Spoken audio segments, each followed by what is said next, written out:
Hello students, मैं रवि रंजन आप लोगों का स्वागत करता हूं मैग्नेट ब्रेन्स हिंदी में। और आज हम एनालाइज करने वाले हैं भाई बोर्ड का एग्जाम अभी हुआ है जस्ट, उसको हम देखने वाले हैं किस तरह का पेपर आया है। अब उनके क्वेश्चंस को डिस्कस करेंगे और देखेंगे भाई कैसे कैसे आंसर हैं, किनका क्या आंसर आया हुआ है। ओके चलो भाई, यहाँ पे हम करने वाले हैं कक्षा 10वीं का जो सीबीएसई का मैथमेटिक्स का पेपर आने वाला है, स्टैंडर्ड था जो, ठीक है, जिसका कोड जो है 30/2/2 और सेट 2 है। जो सेट 2 है इस पेपर को हम आज एनालाइज करने वाले हैं, देखने वाले हैं। और भाई देखेंगे क्वेश्चन किस टाइप के आए हैं, क्या हमने जो करवाए थे वैसे आए हैं कि थोड़े से अलग आए हैं, कैसे आए हैं, क्या आए हैं। तो भाई मैं आपको बताना चाहूं कि यहाँ पर जो हमने 4 सैंपल पेपर अभी करवाए थे, मोस्टली क्वेश्चन उसी में से एग्जैक्ट आ गए हैं। ठीक है, अब देख लो भाई उस तरह के क्वेश्चन जिसने भी उसमें से पढ़ा है भाई सब मजा आ गया हो तो ठीक है। कमेंट तो आप देख ही सकते हो और बाकी आप खुद क्वेश्चंस को देख लेना भाई किस तरह से कौन कौन से क्वेश्चन मैच कर रहे थे।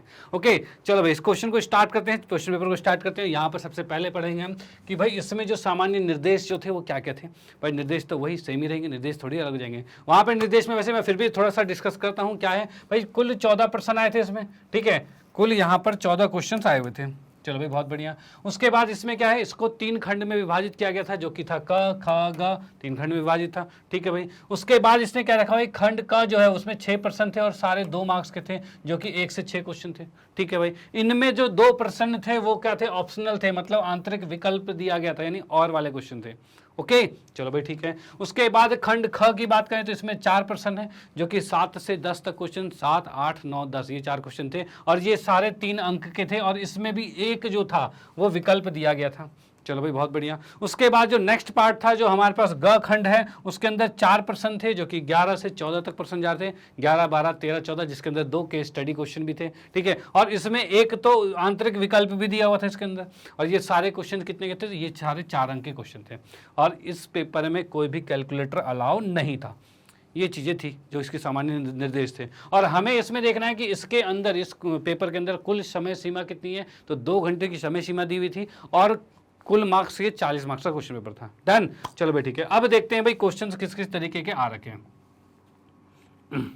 हाँ जी, तो इसमें देखते हैं भाई सबसे पहले भाई क्वेश्चन नंबर फर्स्ट में, तो यहाँ पे हमें देख रहा है भाई, विमाएं 11 सेंटीमीटर 7 सेंटीमीटर 7 सेंटीमीटर वाले धातु से बने एक ठोस घनाभ को पिघलाकर 7/2 सेंटीमीटर n ठोस वाले गोले मतलब में कन्वर्ट किया गया। यानी कि एक बड़ा सा घनाभ था उसको पिघलाकर छोटे छोटे गोलों में कन्वर्ट किया गया। ठीक है, तो भाई इसमें इसको कन्वर्ट किया तो कितने गोले बन सकते हैं, तो मैं आपको बताना चाहूँगा एग्जैक्ट क्वेश्चन। ठीक है ना, यही क्वेश्चन बस थोड़ा सा डायमेंशन में थोड़ी सी चेंजेस थे। ठीक है, यही क्वेश्चन बिल्कुल आपको यही निकालना है कि भाई कितने गोले आपको बन सकते हैं उससे। ठीक है, ये आपके प्रश्न पत्र जो मैंने पहला करवाया था, ठीक है, सैंपल पेपर जो करवाया था उसमें जो चौथा क्वेश्चन था सेम एग्जैक्ट था। चलो इसको भी डिस्कस करते हैं, इसका आंसर क्या है। तो यहाँ की बात करते हैं, तो यहाँ पर हल में आते हैं। तो भाई हमें पता है कि भाई घनाभ को पिघलाकर छोटे छोटे गोले बनाए गए हैं, इसका मतलब क्या होगा, तो इसका मतलब ये होगा भाई घनाभ का आयतन और छोटे गोले के सब का आयतन बराबर होगा, यही होगा। तो हम यहां पर कह सकते हैं क्या चीज भाई, घनाभ का आयतन बराबर में होगा, देखो n गुने में गोले का आयतन।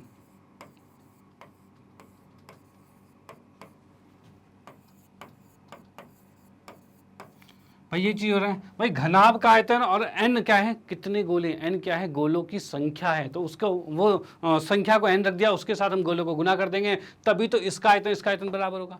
अब इनका जो फॉर्मूला है वो लिखेंगे, क्या था, l गुने में b गुने में h था। ठीक है, बराबर में n है और ये होता है 4/3 पाई r क्यूब होता है, यही फॉर्मूला था। ठीक है, अब जो जो साइड्स दे रखी है, जो जो विमाएं दे रखी है, जैसे कि हमें 11, 7, 7 दे रखा है और इसके लिए r भी दे रखा है, इसको हम यहाँ पे रखते हैं। तो रखेंगे तो क्या हो जाएगा, तो ये हो जाएगा 11 गुने में 7 गुने में 7, यह आ गया। इसको उठा के नीचे ले आएंगे तो क्या आएगा, 4/3 पाई की जगह 22/7 और r की जगह 2/7, 2/7 था, कितना है, 7/2 है,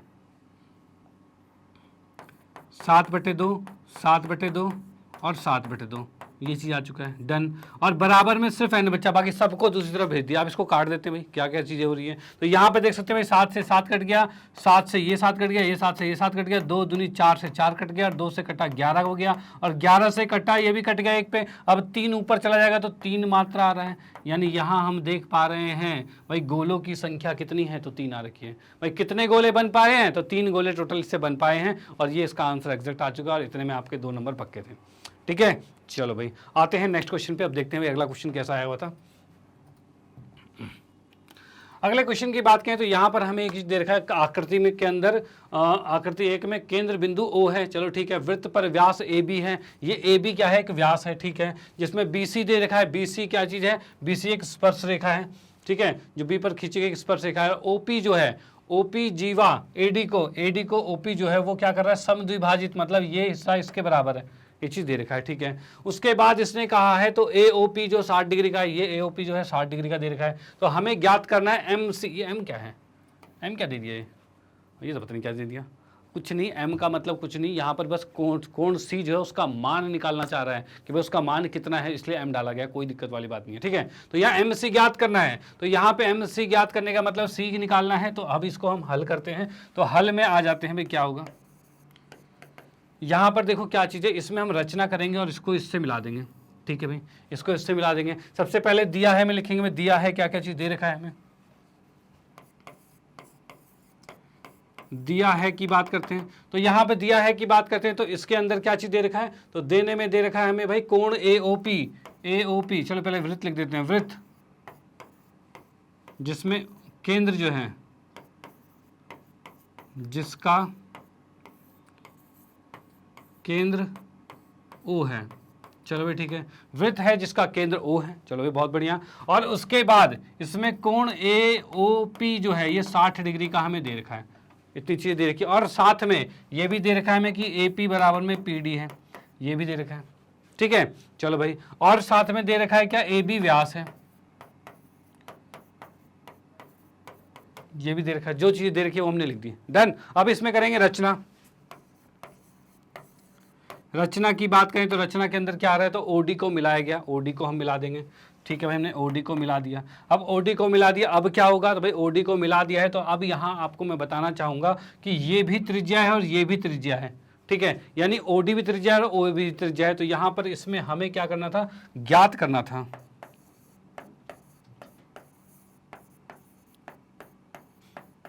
क्या ज्ञात करना है भाई, कोण C ज्ञात करना है, ठीक है भाई। अब इसके कोण C ज्ञात करने के लिए इसमें हल में जब आएंगे तो यहाँ पर मैं आपको कहना चाहूँगा भाई कि OD जो है वो बराबर है OA के, क्यों भाई, एक ही वृत्त की त्रिज्याएं,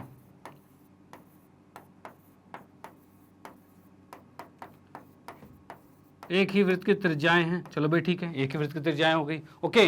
अब एक ही वृत्त की त्रिज्याएं मतलब ये हो गया समद्विबाहु त्रिभुज बन गया, और समद्विबाहु त्रिभुज में अगर बीच में से ये देखो, इसको भी तो इसने बराबर भागों में बांटा था, यानी कि ये माध्यिका है OP, और इसमें हम कह सकते हैं क्या, OP त्रिभुज AOD में OP जो है माध्यिका है,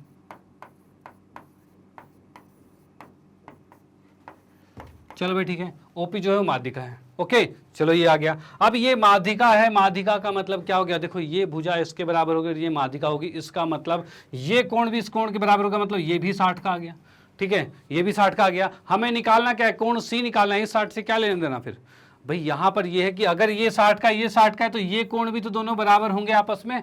अब यहाँ पर हम लिख सकते हैं क्या भाई, यहाँ पर हम लिख सकते हैं तब कोण POD बराबर में 60 डिग्री का हो गया, और इसमें कहेंगे तब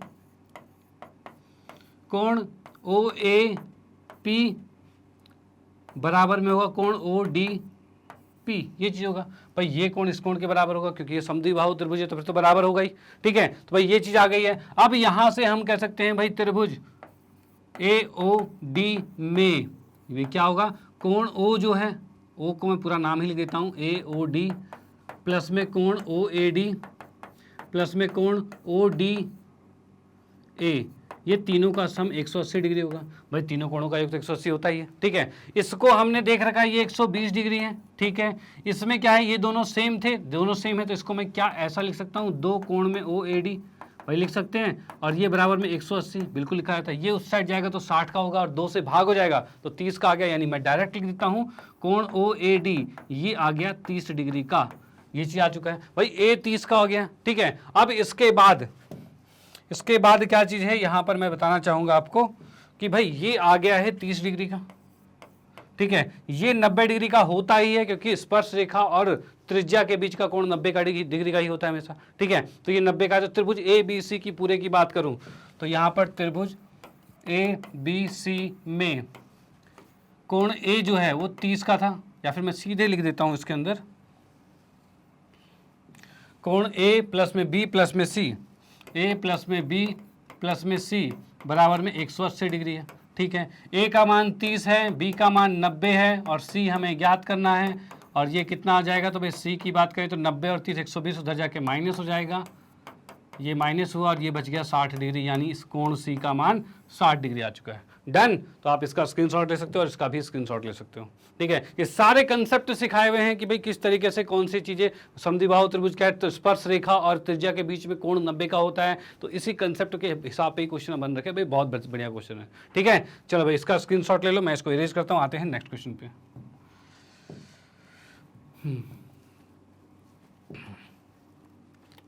हाँ जी, तो इसी में जो और करके दूसरा पार्ट जो दे रखा था उस पर क्वेश्चन क्या था, तो यहाँ पे हमें देख रखा भाई एक्स ए वाई, जो एक्स ए वाई एक ये स्पर्श रेखा है, ठीक है। ओ जो केंद्र है, वृत्त पर खींची गई स्पर्श रेखा है, ठीक है। ए ओ बी जो है वो ये 40 डिग्री का दे रखा है, बिल्कुल ठीक। एम जो बी ए वाई है, बी ए वाई ये हमें ज्ञात करना है, और एम ए ओ बी हमें ये भी ज्ञात करना है, ठीक है। ये कितने का, देखो इसको मैं डिटेल में नहीं, बस डायरेक्टली बताते जाता हूँ कैसे क्या चीज़ है। भाई ये त्रिज्या है और ये त्रिज्या है, भाई ये भी त्रिज्या ये भी त्रिज्या है, मतलब ये हो गया समद्विबाहु त्रिभुज हो गया। डन। अगर समद्विबाहु त्रिभुज है तो इनके कोण भी तो बराबर होंगे, तो ये भी 40 का हो गया, ठीक है। अब हमें पता है ये 40 और ये x मिलके x प्लस 40 कितने का होगा, तो वही 90 डिग्री का होगा। क्यों 90 का होगा, क्योंकि त्रिज्या और स्पर्श रेखा के बीच का कोण 90 का ही होता है। तो यहाँ से x का मान कितना आ रहा है, तो x का मान यहाँ से आ रहा है 90 माइनस 40 50 डिग्री आ गया, यानी ये x आपका 50 डिग्री हो जाएगा, ठीक है। ये x 50 डिग्री हो जाएगा। इस त्रिभुज की बात करें, त्रिभुज जो हमारे पास है ए ओ बी है, इसमें देखें तो इसमें हम देख सकते हैं 40 का, ये 40 का, ये o का है। तो हम यहाँ पर कह सकते हैं भाई 40 प्लस 40 प्लस में कोण ओ जो है ये तीनों मिलके 180 डिग्री हो रहे हैं। तो भाई कोण ओ की बात करें तो ये कितना हुआ, तो 80 उधर जाके माइनस हो जाएगा, तो क्या बचा, 100 बचा। तो भाई सिर्फ 100 बचा, सीधे हमारा ये आ चुका है, ये 50 और 100, ये 100 आ गया और ये 50 आ गया। डन। ये दोनों इसके आंसर निकल चुके हैं, तो इसको आप देख सकते हो भाई इस तरीके से हैं, ठीक है। इसको पूरा डिटेल में भी लिखा जा सकता है, बट ये डायरेक्टली आप यहाँ पे ये देख लीजिए, ओके। चलो आते हैं नेक्स्ट क्वेश्चन पे। अगले क्वेश्चन की बात करें तो यहाँ पर हमें दे रखा है समांतर श्रेणी जो हमें दे रखा है, इसका 49/2 कौन सा पद है, ठीक है। ये भी एग्जैक्ट क्वेश्चन आ रखा है, ऐसा ही क्वेश्चन बिल्कुल करवाया हुआ था आपके में, ठीक है। और वैसा ही क्वेश्चन है भाई कि 49/2 कौन सा वाला पद है। तो इसमें हम देख सकते हैं क्या हल में, यहाँ पर a का मान कितना है, तो a का मान है -11/2, ठीक है। d का मान क्या होगा, तो भाई a2 - a1 होता है, मतलब -3 माइनस में -11/2 ये चीज़ होगा। इसको लिख सकते हैं -3 प्लस में 11/2 होगा, 3 दूनी 6 और ये बच गया 5/11 आ गया, ये आ गया डी, ओके। अब ये दे रखा है कौन सा पद, ये है मतलब कि an हमें दे रखा है कितना, 49/2 दे रखा है। अब इससे हम निकालना चाहे तो क्या होगा, a प्लस n माइनस 1 गुने में d बराबर में आएगा 49/2। अब यहाँ पे हम कहना, पहले इसको an ही लिख देता हूँ, बाद में इसमें फॉर्मूले में सब कुछ रखेंगे। ये an आ गया, a का मान क्या है, तो -11/2, चलो ठीक है। n हमें निकालना है, d का मान क्या है 5/11 बराबर में an कितना है 49/2 है, ये आ गया। इसको जब अंदर गुना करेंगे तो क्या हो जाएगा, -11/2 प्लस में 5n/11 माइनस में 5/11 बराबर में 49/2, ये आ रखा है, ठीक है। अब इस 5/n को रखना है, बाकी को दूसरी तरफ भेज देना है। दूसरी तरफ भेजोगे तो क्या आ जाएगा, तो भाई ये 5n/11 आ रखा है, उस तरफ भेजते ही 49/2 माइनस में इधर जाके प्लस हो जाएगा 11/2 और ये भी इधर जाके प्लस हो जाएगा प्लस 5/11, ये आ रखा है। डन। अब इसका एलसीएम लेते हैं और इसको सॉल्व करते हैं भाई कितना आ रहा है। तो यहाँ पर हम देख सकते हैं भाई इसका एलसीएम तो 11 ही आ रहा है, ठीक है। अब यहाँ पे क्या होगा, 11 11 121 होगा और 11 को इससे गुना करते हैं, 11 99 और 11 चौक 44, 44 और 9 53 होता है, ठीक है। ये इतना आ गया, प्लस में 121 आ गया और प्लस में 10 आ गया और यहाँ है 5n/11 आ रखा है, 11 से 11 कट गया। अब देख रहे हैं भाई 5n आ गया और इसको अगर मैं जोड़ना चाहूँ तो कितना आ रहा है, तो ये आ रहा है भाई एक जोड़ते 40 50 60 660 670 आ गया। n का मान देखें तो कितना आ रहा है 670/5 आ रहा है और ये कितना आ रहा है भाई 5 से भाग करेंगे तो क्या आएगा, 5 एकम 5 5 या 15 5 चौक 20, मतलब n का मान आ रहा है 134। यानी हम कह सकते हैं इसमें ये 134वां पद जो है वो 49/2 है। ठीक है, 134वें पद पे जाके 49/2 आ रहा है। ओके, तो यहाँ पर इसको आप नोट कर सकते हो और उसके बाद हम आते हैं नेक्स्ट क्वेश्चन पे। ओके, चलो भाई। हाँ जी, तो अगले क्वेश्चन की बात करें तो यहाँ पर दे रखा है भाई ए बी के ऐसे मान ज्ञात कीजिए कि संख्या A 7 B 23 समांतर श्रेणी में हो जाए। भाई ये सारे समांतर श्रेणी में हो जाए, ये वाली संख्या ज्ञात करनी है। तो समांतर श्रेणी का तो एक ही लॉजिक था। समांतर श्रेणी होता क्या है भाई, उसका जो अंतर होता है वो सेम होना चाहिए। ठीक है, उस अंतर सेम के आधार पर ही यहाँ पर हम क्वेश्चन करेंगे। अब वो कैसे होगा, तो यहाँ पर इसमें हल में देखते हैं। तो भाई हम देख सकते हैं ये पहला पद है, भाई ये पहला पद है A1 है, ये A2 है, ये A3 है, ये A4 है, ये चीज़ है। अगर मैं D निकालना चाहूँ तो क्या होगा, 7 - A होगा। अगर मैं D एक और निकालना चाहूँ तो इधर से तो B - 7 होगा। अगर एक और निकालना चाहूँ तो क्या हो जाएगा, 23 - B होगा। भाई यही चीज़ है। ठीक है, ये सारी चीज़ें हो रही हैं। अब इसी से हम सॉल्व करेंगे और देखेंगे भाई ए बी कितना आ रहा है। तो भाई तीनों चीज़ें तो बराबर थी, तो इसी को अगर मैं इसके बराबर लिख देता हूँ, यहाँ पे इसके बराबर लिख देता हूँ, 23 माइनस में b लिखता हूँ, तब तो b ये वाला क्या है, 23 - b उठ कर इधर आएगा तो ये 2b हो जाएगा, और 7 उठ के उधर जाएगा तो कितना हो जाएगा, 30 हो जाएगा। और यहाँ से b का मान कितना आ गया, तो b का मान आ चुका है 15 आ चुका है। ठीक है भाई, b का मान 15 आ चुका है। ओके, अब b का मान अगर 15 आ गया है हमारे पास, तो उस 15 को हम यहाँ पे रख सकते हैं। देखो ये तो हमारा d था, d1 था, ये d2 था। ठीक है, d2 को हमने ये कर दिया। ओके, D2 में हमने ये कर दिया, और D3 के साथ हमने कंप्लीट। इसको मैं पूरा अच्छी तरह से कर देता हूँ, कोई दिक्कत वाली बात नहीं है। D1 जो हमें दे रखा है वो 7 - A है, D2 दे रखा है वो B - 7 है। ठीक है, D3 दे रखा है वो 23 - B है। अब हमें पता है D2 और D3 सारे डिफरेंस तो सेम ही होते हैं। भाई सारे डिफरेंस सेम होते हैं, सेम होते हैं तो भाई सेम रख देते हैं। तो B - 7 बराबर में 23 में b आ रहा है। इस b को उधर उठा के इधर लाए तो 2b हो गया, और ये आ जाएगा 30, और b का मान कितना हो गया, 15 आ गया। चलो भाई, एक चीज़ तो क्लियर होती है। अब उसके बाद हम d1 को d2 के साथ बराबर करते हैं। तो भाई d1 बराबर में d2 अगर मैं करता हूँ तो d1 कितना है, 7 माइनस में a, d2 कितना है तो b - 7, b कितना है 15 लिखा है, तो ये हो जाएगा 15 माइनस में, ठीक है, 7 हो रहा है। अब यहाँ से मैं a को उठा के उधर भेजता हूँ तो ये a आएगा, और यहाँ पर क्या है 7, 15 में से 7 गया, कितना बचा, 8 बचा है। 8 को उठा के इधर लाएंगे तो 7 - 8 आएगा, यानी ये -1 बराबर में a आ गया, ये a आ चुका है। ठीक है, अब इसने देख लिया, हमने यहाँ पे देख लिया a और b का मान निकल चुका है, कितना आ गया, b का मान 15 आ गया और a का मान -1 आ गया। अब चेक कर लेते हैं क्या ये सही है। तो भाई a का मान -1 है, 7 है, 15 है और 23 है। भाई चेक कैसे करते हैं, अंतर समान होना चाहिए। तो अंतर क्या समान हो रहा है, तो इसके बीच का अंतर 8 का है, इसके बीच का अंतर 8 का है, इसके बीच का अंतर भी 8 का है, यानी कि AP में आ गया, यानी हमारा A और B का आंसर बिल्कुल एग्जैक्ट है। ओके, तो आप इसको नोट कर सकते हो। फिर हम आते हैं नेक्स्ट क्वेश्चन पे। ठीक है भाई,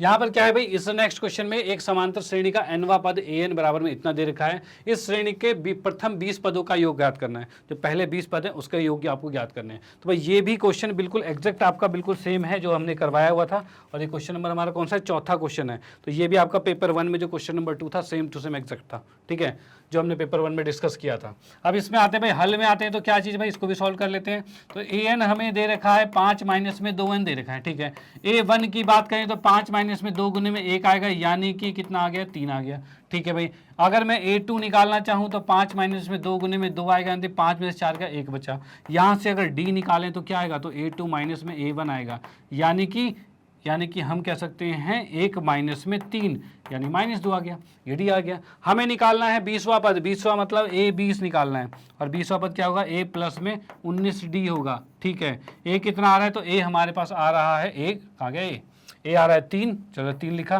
प्लस में 19 गुने में -2 है, 19 दूनी 38 होता है, तो यानी 3 माइनस में 38, इसको लिख देंगे, कितना आएगा, -35 आ चुका है। डन, ये -35 में आ चुका है। ओके, तो हम -35 देख सकते हैं भाई। 20वां पद कितना आ गया, तो 20वां पद जो है वो -35 आ चुका है, और यही आंसर एग्जैक्ट है, और यहाँ पर आपको मिलते हैं 2 नंबर पूरे।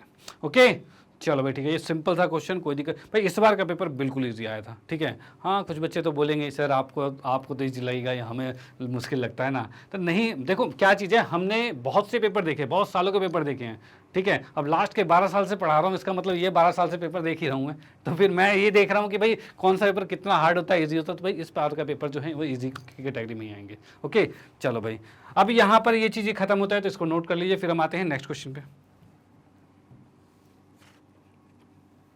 अगले क्वेश्चन की बात करें तो यहाँ पर भाई द्विघातीय समीकरण जो हमें दे रखा है x square minus 2ax plus में ए स्क्वायर माइनस बी स्क्वायर बराबर में 0, तो एक्स का हल ज्ञात कीजिए। अब ये क्वेश्चन भी कहूँ तो एग्जैक्ट ये हमारा आ रखा है पेपर 3 में क्वेश्चन नंबर जो फर्स्ट करवाया था हमने, पेपर 3 में क्वेश्चन नंबर जो फर्स्ट कराया था एग्जैक्ट यही क्वेश्चन था, ठीक है। अगर आपने पढ़ा हो तो भाई बिल्कुल देखा होगा ये, ठीक है। तो यहाँ पर मैं बात करूँ भाई इसमें हल दोबारा करके दिखा देते हैं, कोई दिक्कत वाली बात नहीं है।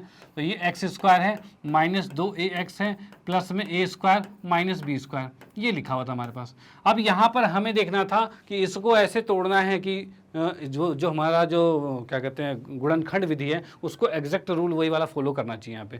तो भाई इसमें रूल में क्या होता था कि एक को इससे गुना करेंगे, जो इसका जो ये मान होगा वो इनके जोड़, इनको जो दो टुकड़ों में तोड़ेंगे उनसे जो जोड़ने पर तो यही आएगा, गुना करने पर ये आना चाहिए। यही रूल था हमारे पास कि भाई कोई भी दो टुकड़ों में इसको तोड़ना है, जिससे जोड़ने पर तो यही आए और गुना करने पर ही आए। और वो कैसे होगा, तो वो इसी से हमें पता चल जाएगा। क्यों? क्योंकि हमें पता है ए स्क्वायर माइनस बी स्क्वायर क्या होता है, ए प्लस बी और ए माइनस बी होता है, यही होता है। तो इसी की हेल्प से हमें पता चल जाएगा कि इन्हीं को दोनों को जोड़ोगे तो ये आएगा, इन्हीं दोनों को गुना करोगे तो यही आएगा।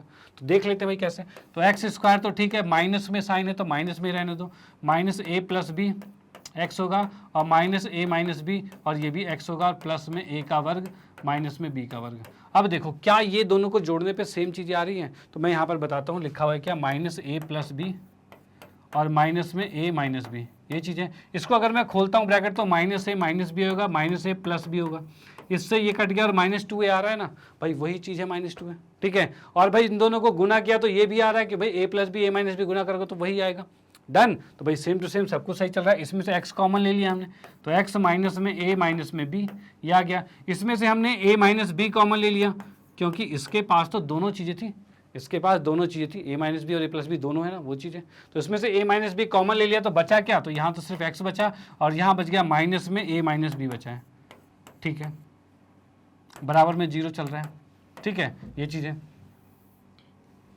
उसके बाद क्या चीज़ है भाई, इसमें कुछ कॉमन सेम आ रहा है तो भाई ये और ये तो एग्जैक्ट सेम हो गया, ठीक है, ये और ये एग्जैक्ट सेम हो गया। इसको हम बाहर कॉमन ले लेते हैं तो क्या हो जाएगा,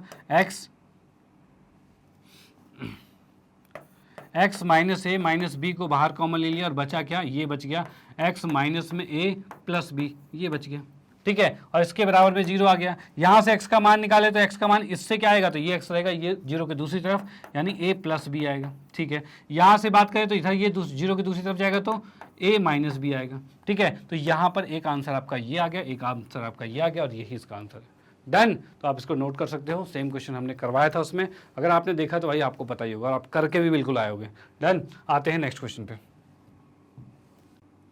ओके तो आते हैं नेक्स्ट क्वेश्चन पे। तो अगला क्वेश्चन क्या कह रहेगा भाई, निम्नलिखित बारंबारता बंटन का बहुलक जो है वो 55 दे रखा है। चलो भाई बहुत बढ़िया बात है। एक्स का मान ज्ञात करना है, एक्स कहाँ दिख रहा है हमें, तो एक्स ये दिख रहा है, ये भाई एक्स है, इसका मान हमें ज्ञात करना है, ठीक है। और ये कैसे निकलेगा, अब देखो बहुलक में दिक्कत ये होती थी, देख बहुलक तो ऐसे सिंपल सा था, इसका फॉर्मूला बहुलक का क्या था भाई, जो हमारे पास बहुलक है इसका फॉर्मूला हमारे पास था L प्लस में F1 माइनस में F0 बटे में 2F1 माइनस F0 माइनस में F2 और गुने में H होता था, भाई यही था। अब हमारे पास F1 F2 F3 पता होना चाहिए, H पता होना चाहिए, L पता होना चाहिए क्या होता है। अब यहाँ पर जैसे कि इसने बहुलक दे रखा है तो बहुलक से हम सीधे निकाल लेंगे क्या इसका, इसमें चीज़ें कौन कौन सी क्या चीज़ें है, वो कैसे निकालेंगे भाई, 55 था तो इनके बीच में आ रहा है ना 55, भाई ऐसे निकालते थे, यही बताया हुआ था भाई 55 इन दोनों के बीच में आ रखा है। अब इसके बीच में अगर 55 आए तो इसके सामने वाला ये जो है ये होगा आपका F1, इसके पहले वाला F0 और ये आएगा आपका F2, ये चीज़ आ जाएगा, ठीक है। और इसमें जो कम वाला है, जो कम वाला है इसे कहा जाएगा L और जो H होता है वो इसका अंतर होता है जो कि कितना है 15 है, ये चीज़ हो गई। सबको बस इसमें रखना और भाई आंसर आ गया। अब क्या है तो मैं यहाँ पे लिख देता हूँ, बहुलक जो हमारे पास है, बहुलक हमें दे रखा है, कितना दे रखा है 55 दे रखा है तो 55 लिखा, ठीक है। बराबर में L कितना है तो L हमें दे रखा है 45, ठीक है। और प्लस में F1 कितना है तो 15, F0 कितना है तो x है और नीचे आ जाएगा 2F1 मतलब 15 दूनी 30 हो जाएगा, F0 यानी x और F2 कितना है तो माइनस में 10 है और गुने में h मतलब कि ये 15 है, ये चीज़ें हमारे पास है, डन। कोई दिक्कत वाली बात तो नहीं। तो यही चीज़ था हमारे पास, इसको उठा के इधर भेजेंगे तो 10 बचा, चलो भाई ठीक है। नीचे जो बचा है इसको उठा के इधर लेंगे तो 30 में से 10 गया, कितना बचा 20 बचा, यानी इस साइड आएगा तो ये 20 माइनस में x बचा। इधर की बात करें 15 को 15 से गुना करेंगे 225 आ रहा है और माइनस में 15x आ गया, ठीक है, ये चीज़ हो गया। अब इसके बाद अगर मैं सॉल्व करता हूँ तो यहाँ पर देखो अंदर गुना करेंगे तो सीधे आ रहा है 200 माइनस में 10x बराबर में 225 माइनस में 15x ये आ रखा है। इस 15x को उठा के इधर लेके आएंगे और 200 को उठा के इधर लेके आएंगे तो क्या हो जाएगा, 15 इधर जाके प्लस हो जाएगा और 15 में से 10 गया, कितना बचा, तो भाई 5x बचा। ठीक है, इधर की बात करें 200 उधर जाके माइनस जाएगा तो कितना बचा, तो भाई 25 ही बचा है। ठीक है, और यहाँ से x का मान कितना आ गया, तो 5 आ गया और यही इसका आंसर है। डन। तो आपको ये फॉर्मूला पता होना चाहिए था, बाकी तो सब बिल्कुल इजी था, कोई दिक्कत वाली बात ही नहीं थी। ठीक है, तो आप इसको नोट कर सकते हो। फिर हम आते हैं नेक्स्ट क्वेश्चन पे। ठीक है, चलो भाई अगला क्वेश्चन हमारे पास है भाई, एक विद्यालय की कक्षा में कक्षा 10 के 50 विद्यार्थियों की ऊंचाई का सर्वेक्षण किया गया था।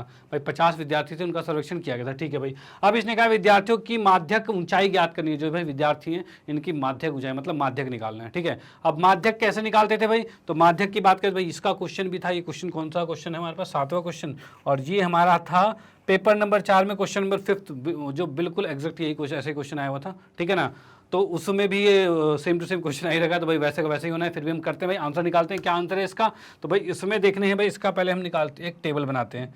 टेबल जो बनाएंगे इसकी वो किस तरीके से बनेगी यहाँ पे,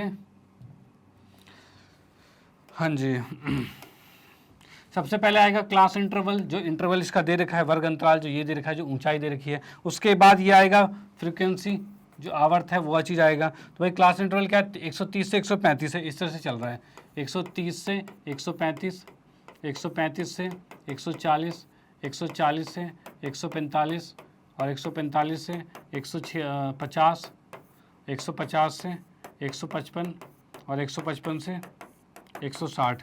कहाँ तक है भाई, 160 तक है। ठीक है, अब ये क्या है, 4 11 12 7, 4 11 12 7 और उसके बाद है 10 6, ये हो गया 10 6 आ गया। ठीक है, अब इसको भाई निकालते हैं। भाई इसमें क्या चीज़ होगा, तो इसमें पहले भाई माध्यक का है मतलब CF निकालना पड़ता है, क्योंकि माध्यक का फॉर्मूला क्या था हमारे पास, माध्यक इसका फॉर्मूला था L प्लस में n/2 माइनस में CF बटे में F गुने में H। कहा था फॉर्मूला याद होना चाहिए। फॉर्मूले अगर आपको याद रहेंगे तो चीज़ों में कोई दिक्कत नहीं आनी इसमें। अब यहाँ पे CF है, कैसे निकालते हैं, 4 का 4, 4 और 11 15, 15 और 12 27 और 27 और 7 कितना होगा 34 और 34 और 10 44 और 44 और 6 50, भाई कुल 50 ही थे, यही हो गया। अब यहाँ पे हम देख सकते हैं भाई n का मान, ये क्या होता है, इसका योग जो होता है वो n होता है, जो कि 50 है। ठीक है, तो n के मान की बात करें तो n कितना है, 50 है, तो n/2 कितना होगा, तो भाई ये हो जाएगा 50/2 यानी कि 25 होगा। भाई इसको अगर निकालेंगे तो ये 25 होगा। इसको देखते हैं भाई इनमें कहाँ आ रहा है, तो इसमें बीच में यहाँ पर आ रहा है n/2, यानी कि ये वाली टर्म जो है वो CF है। ठीक है, इसके सामने ये वाली टर्म जो है वो F है, और इसके सामने जो L ये कम वाली है उसे L कहते हैं, और जो इसका अंतर होता है वो H होता है, यानी H कह सकते हैं कितना आ रहा है, तो H 5 का है। ठीक है, बाकी चीज़ें हमारे पास है यहाँ पे, जो कि मैं लिख भी देता हूँ। CF हमें दे रखा है 15, F दे रखा है 12 और L दे रखा है 140। इसको यहाँ पर रखते हैं और आंसर आ जाएगा। भाई कैसे आंसर आएगा तो देख लेते हैं। तो L का मान कितना है, 140 है। ठीक है, n/2 यानी 25, CF कितना है 15 है, और F कितना है तो 12 है, और H कितना है तो H है 5 है। हाँ ठीक है, ये आ गया। इसको अगर मैं सॉल्व करता हूँ तो 140, चलो भाई ठीक है, ये आ गया। यहाँ पर माइनस किया तो माइनस करेंगे, 25 में से 15 गया तो 10 बचेगा, और 10 पंचे 50 आ जाएगा। ठीक है, ये 10 पंचे 50 हो जाएगा। ठीक है भाई, ये चीज़ आ गया। अब इसमें 50 बटे में कितना है, तो 12 है, 50/12। इसको अगर मैं भाग करता हूँ तो कितना आएगा, तो 12 चौक 48 आएगा। ठीक है, बचा 2 बचा है, फिर 12 एकम 12 आएगा। ठीक है, और फिर 12 6 72 आएगा, और 6 6 चलता जाएगा ऐसे से। ठीक है, इसको अगर जोड़ते हैं तो 144.166 ये चीज़ चलता जाएगा। डन। तो इसका माध्यक ही आ चुका है। ओके, तो भाई इसको नोट कर सकते हो, इसका आंसर ये वाला है। जो हमारा ये क्वेश्चन है 7वें क्वेश्चन का आंसर ये आ रखा है, और इसको नोट कर सकते हो। फिर हम आते हैं नेक्स्ट क्वेश्चन पे। ठीक है, चलो भाई अगले क्वेश्चन की बात करें तो अगला क्वेश्चन हमारे पास है क्या, 8वां क्वेश्चन जो दे रखा है, इसमें लिखा है निम्नलिखित बारंबारता बांटन माध्य 25 दे रखा है। इसका माध्य 25 दे रखा है और F ज्ञात करना है हमें। ठीक है, और ये क्वेश्चन हमारा था भाई 8th क्वेश्चन आ रखा है, पेपर 3 में क्वेश्चन नंबर 5 जो है वो आ रखा है। और इसमें देख लेते हैं कैसे। भाई माध्य की बात करें तो माध्य में क्या चीज़ है, इसको माध्य डायरेक्टली निकालेंगे किस तरीके से। भाई माध्य में पहले हम लिखते हैं CI लिखते हैं, फिर FI लिखते हैं। CI हमें दे रखा है 0 से 10, 10 से 20, 20 से 30, 0 से 10, 10 से 20, 20 से 30, 30 से 40 और 40 से 50 और 50 से 60। कहाँ तक है ये, 40 से 50 तक ही है, तो इसको हमने मिटा दिया यहाँ पे, ये नहीं है। ठीक है। उसके बाद नेक्स्ट कितना है भाई 5, 18, 15 F6, 5, 18, 15 F और 6, ये चीज़ हो गई। ठीक है, चलो भाई ठीक है। उसके बाद क्या चीज़ है भाई, इसमें निकालना है माध्य। इसका माध्य हमें 25 दे रखा है, यानी इस क्वेश्चन की बात करूं तो यहाँ पर माध्य जो है वो 25 दे रखा है। ठीक है, और हमें f ज्ञात करना है, f ज्ञात करना है। अब यहाँ पर देखो ये चीज़ तो आ गई है, इसमें हम निकालेंगे xi, क्योंकि माध्य में xi निकालना पड़ता है, तो इसका आधा होता है, मतलब इनको जोड़ो और बटे में 2, तो कितना आ गया 5, तो भाई 5 आ गया। और इसके बाद जितने का अंतर है उतने का अंतर से जोड़ के बढ़ाते जाओ, मतलब कि कितना आ गया, ये आ गया 15, 25, 35 और 45, ये चीज़ आ गया। ठीक है, अब उसके बाद क्या आएगा, तो यहाँ पर हम निकाल लेते हैं ui निकाल लेते हैं। ui के लिए क्या होता है, इसके बीच वाले को हम मानते हैं a, इसको a मानेंगे। इसके सामने लिखा 0, -1, -2, भाई यही तरीका बताया था बिल्कुल कि शॉर्टकट सा तरीका कि भाई इस तरीके से होता है, -1 2 लिख दो, +1 2 लिख दो। और इसके बाद सीधे आ जाएगा fi ui, और ये कैसे निकला भाई, 5 दूनी 10 आ गया। ठीक है, 18 कम 18 आ गया, 15 0 0 आ गया, f कम f आ गया, और 6 दूनी 12 आ गया। इसको अगर मैं जोड़ता हूँ, मतलब सिग्मा fi ui निकालते हैं तो कितना आ रहा है 12, इसमें से घटा तो ये बचा 6 माइनस का, और -6, और ये कितना बच गया -16। ठीक है, और प्लस में f आ रखा है, ये आ गया है। इसकी बात करें fi को, अगर मैं जोड़ता हूँ सिग्मा fi को जोड़ा जाए तो कितना होगा, तो भाई ये आ रहा है 6, 18, 24 हो जाएगा भाई, 24 और 20 कितना होता है 44, 44 प्लस में f आएगा, तो ये आ रहा है 44 प्लस में f आ गया। ठीक है भाई, अब इसी को उठाकर यहाँ पर हम सॉल्व करेंगे। सॉल्व कैसे करेंगे, तो भाई माध्य का फॉर्मूला था a प्लस में सिग्मा fi ui बटे में सिग्मा fi गुने में h, यही था। और h का मान कितना है, तो भाई इसका अंतर है जो कि 10 है। a कितना है, तो a हमने माना हुआ था 25, ये आ गया। ठीक है, बाकी सिग्मा fi ui ये रहा, और सिग्मा fi ये। ठीक है, इसको रख देते हैं। रखने का मतलब क्या है, माध्य हमें 25 दे रखा है, ठीक है, a हमें 25 दे रखा है, ये भी ठीक है। सिग्मा fi ui कितना है, -16 प्लस में f है, और ये कितना है, तो 44 प्लस में f है, और गुने में कितना है, तो गुने में 10 है, ये चीज़ आ गया। ठीक है, 25 इधर आके इधर जाएगा तो 0 बचा। ठीक है, नीचे वाली टर्म इधर आके वो भी 0 हो जाएगी। ऊपर क्या बचा है, -16 प्लस में f है, और साथ में गुने में 10 है, ये 10 भी नीचे आएगा तो 0 हो जाएगा। ठीक है, इस 16 को इधर भेजते हैं तो यहाँ से f का मान कितना आ रहा है, f का मान 16 आ जा रहा है। डन, तो ये f का मान 16 आ गया, यही इसका आंसर है एग्जैक्ट, और आप इसको नोट कर सकते हो। और ये क्वेश्चन नंबर 8 वाला सॉल्यूशन था, इसको मैं इरेज करता हूँ और आते हैं नेक्स्ट क्वेश्चन पे हम। हाँ जी, तो अगले क्वेश्चन की बात करें तो यहाँ पर इसी का जो अथवा वाला क्वेश्चन था। ठीक है, अथवा वाले क्वेश्चन में क्या है, कल्पित विधि की सहायता से निम्नलिखित आंकड़ों का माध्य ज्ञात कीजिए। भाई कल्पित विधि, जो विधि अभी यूज़ किया था वही विधि यूज़ करना है। तो उसके अंदर क्या है भाई, इसमें फिर से लिख दें भाई, क्लास इंटरवल कितना है, 0 से 5, 5 से 10, 10 से 15, 15 से 20 और 20 से 25। कहाँ तक जाना है इसे भाई, 25 तक, ये ठीक है। अभी फिर क्या है, 8 7 10 13 12, 8 7 10 13 12, और ये आ गया fi आ गया। ठीक है, अब इसके बाद हमें निकालना है xi। भाई कल्पित विधि मतलब क्या है भाई, ui वाला मेथड, ui वाला मेथड है, उसी से करना है। ठीक है, अब इसके अंदर xi निकालेंगे तो इनको जोड़ा और बटे में 2, यानी 2.5 आएगा, और फिर 5 का गैप है तो 5 बढ़ाते जाते हैं, मतलब 7.5, 7 5 12.5, 17.5 और 22.5, ये आ गया। इसके बीच वाले को हम ले लेंगे a, इसको मान लिया हमने a, और ui के अंदर क्या हो जाएगा, तो इसके सामने 0, ऊपर -1 -2, नीचे 1 2, जस्ट सिंपल सा। उसके बाद हम क्या करेंगे भाई, fi ui किया, भाई fi को ui से गुना किया, 8 दूनी 16 आ गया। ठीक है, 7 एकम 7 आ गया, ये भी ठीक है, और 10 को 0 से किया तो 0 आ गया, 13 एकम 13 आ गया। ठीक है, 12 दूनी 24 आ गया, ये भी ठीक है। अब यहाँ पर देख सकते हैं सिग्मा fi ui कितना आ रहा है, तो ये इसको जोड़ेंगे तो कितना आ जाएगा भाई, 13 और 24 जोड़ते कितना हो जाएगा, तो 27 हो, 4 3 7 27 और 37 हो गया। 37 में से 7 गया तो 30 बचा। ठीक है, और 30 में से 16 गया तो 14 बचा, मतलब ये कितना आ रहा है, 14 आ रहा है टोटल। ठीक है, इसकी बात करें सिग्मा fi की बात करें तो ये कितना आ रहा है, यहाँ पर हम देखेंगे भाई, तो 12 13 25, 25 10 35, 35 और 15, 35 और 15 40 और 50, 50 आ रहा है। ठीक है भाई, ये चीज़ आ गया। अब इसको सॉल्व करते हैं, तो भाई माध्य निकालना है, तो माध्य कैसे निकलता है, a प्लस में सिग्मा fi ui बटे में सिग्मा fi गुने में h, ये है। a के मान की बात करें तो a कितना है, तो 12.5 है। ठीक है, और उसके बाद प्लस में सिग्मा fi ui कितना है, तो 14 है, और ये 50 है, और गुने में 5 है, ये चीज़ आ गया। डन। अब इसको मैं अगर भाग करता हूँ तो कितना आ रहा है, 5 दाएँ 50 आ गया, 10 से इसको भाग किया तो ये आ रहा है 12.5 प्लस में 1.4, इसको जोड़ेंगे तो कितना आ जाएगा, ये आ जाएगा 13.9 आ गया। डन, 13.9 आ चुका है। तो भाई हमें यहाँ पर एक चीज़ देख ली भाई, इसको जोड़ना था तो ये सिग्मा एफ आई आ गया, इसको जोड़ा सिग्मा एफ आई आ गया, और भाई ए और एच हमें पता ही है, ए हमने इसे माना था और एच कितना था, इसका अंतर था। ठीक है, तो इसको हम नोट कर सकते हैं, मतलब आप नोट कर सकते हो, और ये बिल्कुल इजी सा क्वेश्चन था, कोई दिक्कत वाली बात नहीं है। अब इसके बाद हम आते हैं नेक्स्ट क्वेश्चन पे, इसको आप नोट कर लीजिए।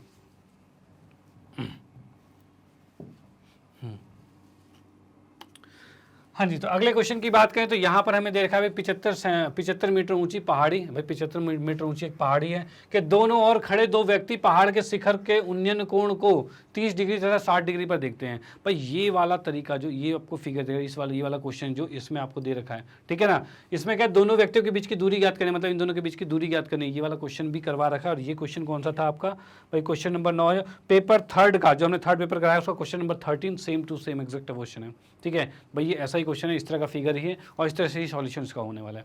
अब देखते हैं भाई क्या क्या है इसके अंदर, इसको भी हल कर लेते हैं।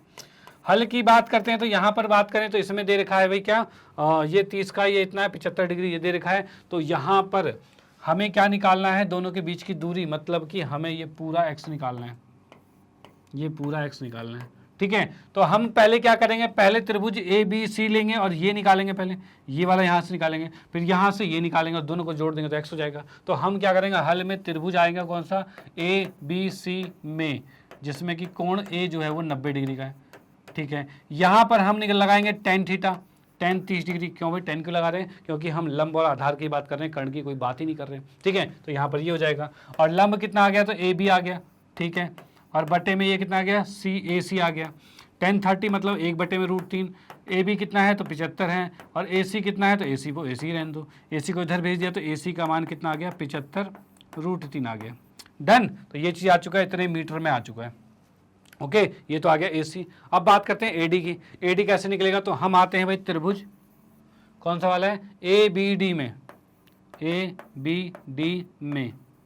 ठीक है, इसमें कोण A जो है वो 90 डिग्री का है। ठीक है, कोण A 90 डिग्री का है, और यहाँ पर हम क्या करेंगे भाई, tan, फिर से tan कौन सा लेंगे भाई, 60, भाई tan 60 लेंगे, और ये आ रहा है क्या, tan 60 के अनुसार AB बटे में AD ये भी आने वाला है, तो इसको भी लिख देंगे भाई AB बटे में AD। ठीक है, अब इसके अकॉर्डिंग tan 60 इतना आ चुका है, tan 60 का मान कितना होता है, तो ये √3 होता है। ठीक है, और AB की बात करें, AB कितना है तो 75 है, तो 75 लिखा, और नीचे कितना है, AD है, AD को उठा के इधर ले जाएंगे तो AD कितना आ गया, 75 बटे में √3 आ चुका है। लेकिन हमें तो फाइनली पूरा निकालना था, पूरा मतलब CD निकालना था। CD कितना होगा, तो CD की बात करें तो ये होगा भाई AD प्लस में AC लिखा था ना, क्या लिखा था, हाँ AC, यही होगा, दोनों को ही जोड़ना पड़ेगा। AD कितना है तो ये है 75 बटे में √3। ठीक है, और AC कितना है तो AC को कहें तो 75√3 है। ये चीज़ें डन। इसका एलसीएम ले लेंगे, एलसीएम लेके इसको सॉल्व करेंगे तो एलसीएम लेंगे तो ये कितना आ रहा है, तो ये आ रहा है नीचे √3 ही आ रहा है। इस √3 को इधर गुना करेंगे तो क्या होगा, 75 प्लस में 75 गुने में 3 आएगा। ठीक है, और ये आ रहा है हमारा CD। ठीक है, इसको जब गुना करेंगे 75 दिया, मतलब 75 को 4 से गुना कर देंगे तो 300 हो जाएगा, तो 300 बटे √3 आ रहे हैं। ठीक है, इसको परिमेयकरण करोगे तो कुछ इस तरह से जाएगा, और नीचे बच गया 3, मतलब 300 √3 बटे में 3 है, और 3 से ये कट गया और ये 100 आ गया। यानी हम फाइनली लिख सकते हैं CD का मान 100 √3 मीटर आ चुका है। यानी इसमें इन दोनों के बीच की दूरी कितनी है, 100 √3 है। ठीक है, तो ये इसका एग्जैक्ट सॉल्यूशन हो गया, और ये आपका 3 मार्क्स का क्वेश्चन था, और ये बिल्कुल कंप्लीट। ओके, चलो भाई ठीक है, आते हैं फिर हम नेक्स्ट क्वेश्चन पे। ठीक है भाई,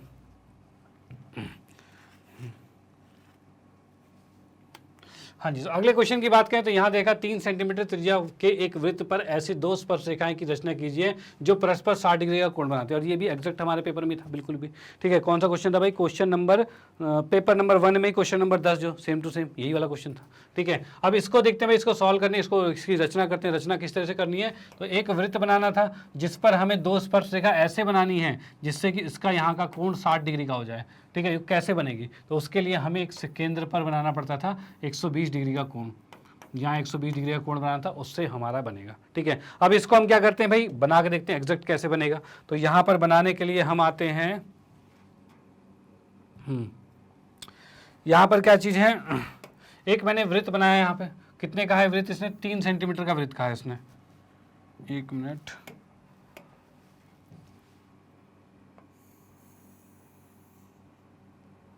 एक दो तीन, ये आ गया 3 सेंटीमीटर का वृत्त कहा गया है। ठीक है, यही कहा था ना भाई, 3 सेंटीमीटर त्रिज्या, कहाँ लिखा हुआ है 3 सेंटीमीटर त्रिज्या का वृत्त खींचना है, वो हमने वृत्त खींच दिया। अब इस पर 2 हमें स्पर्श रेखाएं खींचनी है। स्पर्श रेखाएं खींचने के लिए हमें क्या करना पड़ेगा, हमें पहले इसके केंद्र पर 120 डिग्री का कोण बनाना पड़ेगा, तभी 60 का बन पाएगा। जैसे कि आप यहाँ पर देख पा रहे हो 120 का बनाओगे, क्योंकि सीधे हम 60 का ये नहीं बना सकते, सीधे 60 का नहीं बना, पहले 120 बनाओगे, फिर इनके दोनों जगह पे यहाँ पर हम 90 का कोण बनाएंगे जो कि स्पर्श रेखा खींचेगा, फिर ये अपने आप ये 60 का बन जाएगा। और वो बनाते हैं यहाँ पर भाई, कैसे बनता है, तो इसका केंद्र हमने देख लिया भाई, केंद्र तो ये हो गया। ठीक है, 1 मिनट, हाँ भाई केंद्र हमारा ये हो गया। अब यहाँ से देखते हैं भाई स्पर्श रेखा मतलब त्रिज्याएं खींच देते हैं, तो एक त्रिज्या हमने ऐसे खींच दी यहाँ पे।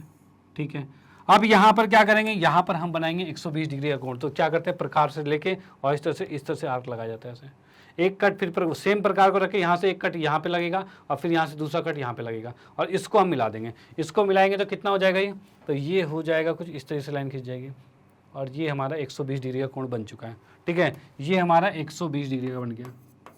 ठीक है, अब दोनों तरफ क्या करना है, दोनों तरफ 90 डिग्री का कोण बनाना है। वो कैसे बनता है, तो यहाँ से प्रकार से लेके इस तरह से कट मारते हैं, यहाँ से पहला कट और यहाँ से दूसरा कट। ठीक है, और यहाँ से एक ऊपर कट रहेगा और यहाँ से एक नीचे कट ऐसे रहेगा, और यहाँ से एक 90 डिग्री का कोण बन जाएगा, जो कि इस तरह से रेखा खींच जाती है। ठीक है भाई, ये आ गया। उसके बाद नेक्स्ट की बात करें तो नेक्स्ट क्या हो रहा है, यहाँ पर भी सेम इस तरह से ये आर्क लगेगा ऐसे, पहला कट यहाँ, दूसरा कट यहाँ, इसको फिर एक कट ऐसे हो जाएगा, फिर यहाँ से भी एक रेखा खींच जाएगी। ये आपको 90 डिग्री का कोण बनाना आता ही होगा।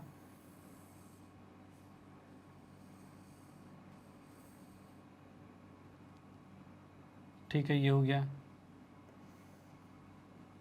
ये हो गया। ठीक है, अब यहाँ पर हम देख पा रहे हैं जो ये कोण बना है यहाँ पर, ये कितने का है, ये 60 डिग्री का ही होगा। आप चाहे डी से नाप के देख लेना, 60 का ही होगा। ठीक है, इस तरीके से ये इस स्टेप को फॉलो करने से ये फिगर यहाँ पर बनने वाली थी, और ये 3 नंबर का बिल्कुल आसान सा क्वेश्चन था।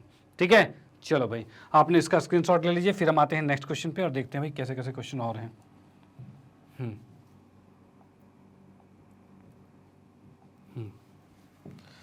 हाँ जी, हाँ, तो अगले क्वेश्चन की बात करें तो यहाँ पर 11वां क्वेश्चन जो हमें दे रखा था उसमें क्या है, दो संख्याओं का योग कितना है, 34 है। दो संख्याएं तो उनका योग 34 दे रखा है। अब कह रखा है एक संख्या में 3 घटाने पर तथा दूसरी संख्या में 2 जोड़ने पर दोनों संख्याओं का गुणनफल 260 हो जाता है। ठीक है भाई, अब कह रहा है संख्याएं ज्ञात कीजिए। अब संख्याएं ज्ञात करने में हल में आते हैं भाई, पहली संख्या को अगर मैं x मानता हूं तो दूसरी संख्या क्या होगी, तो भाई वो 34 माइनस एक्स होगी। भाई दोनों को मिला के 34 था ना, तो पहली संख्या अगर x है तो दूसरी संख्या तो 34 माइनस एक्स होगी। अब इसने कहा है पहली संख्या में 3 घटाया, मतलब x में 3 घटाया।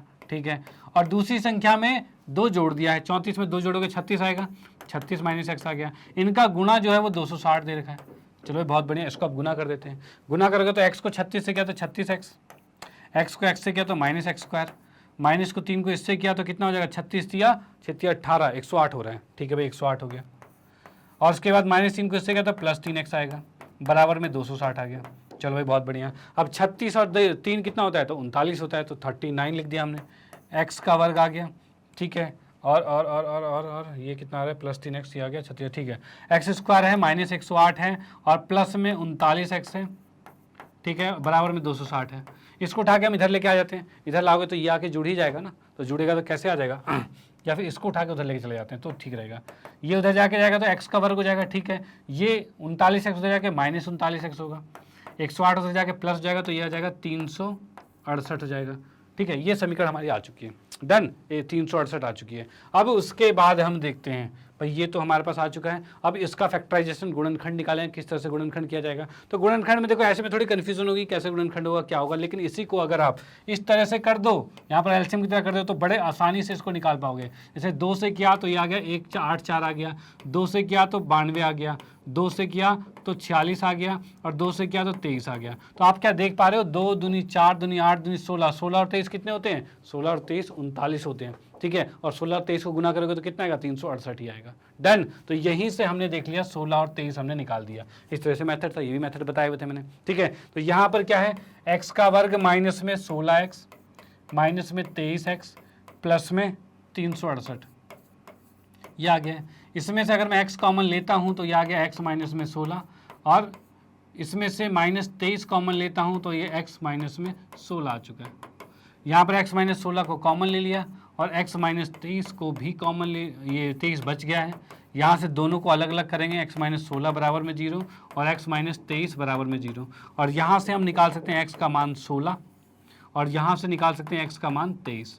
ये दो x के मान हैं, ठीक है। यानी x का मान या फिर 16 होगा या फिर 23 होगा, ठीक है। और अगर x का मान 16 होता है, अगर पहली संख्या 16 होती है तो दूसरी संख्या कितनी होगी? तो भाई पहली संख्या अगर 16 होती है, अगर x 16 है तो दूसरी संख्या कितनी होगी? तो भाई दूसरे को अगर मैं इसे को y मान लेता हूँ, कोई दूसरी संख्या y थी, ठीक है, ये जो है y है, जो कि x और y दोनों थे, तो ये तो उतना 34 माइनस x ही होगा। अगर मैं ये मानता हूँ तो y के अकॉर्डिंग कितना होगा? दूसरी संख्या कितनी होगी? तो 34 में से 16 घट जाएगा, तो 16 में से 34 घटेगा कितना होगा? तो 18 आएगा। अगर x इतना है तो y 18 होगा, अगर x इतना है तो y 11 होगा, ठीक है। ये कंडीशन होगी, ये दोनों आंसर होंगे इसके, ठीक है। यानी वो दो संख्या 16 18 है या फिर 23 11 है। डन, चलो भाई ठीक है, इसको आप इसका स्क्रीनशॉट ले सकते हो। फिर हम आते हैं नेक्स्ट क्वेश्चन पे। अगले क्वेश्चन की बात करें तो इसी में अथवा में दूसरा क्वेश्चन दिया था कि एक समकोण त्रिभुज के कर्ण की लंबाई जो है, तो अब यहाँ पे क्या है, समकोण त्रिभुज बनाते हैं, ठीक है।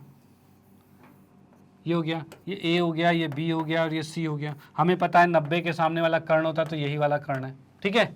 चलो भाई, इसने क्या कहा है, एक समकोण त्रिभुज के कर्ण की लंबाई जो उसके सबसे छोटी भुजा के लंबाई के 2 गुने से 6 अधिक है। अब मान लो सबसे छोटी भुजा ये है, इसको मैंने x मान लिया, ठीक है। अब इसने कहा है कि सबसे छोटी भुजा की लंबाई के 2 गुने से 6 अधिक है, यानी मतलब कि ये जो भुजा है वो 2x प्लस में 6 है, भाई इसके 2 गुने से 6 ज़्यादा है, ठीक है। चलो भाई, अब उसके बाद तीसरी भुजा की लंबाई जो है सबसे छोटी भुजा के 3 गुने से 6 कम है, मतलब इसके 3 गुने से 6 कम है।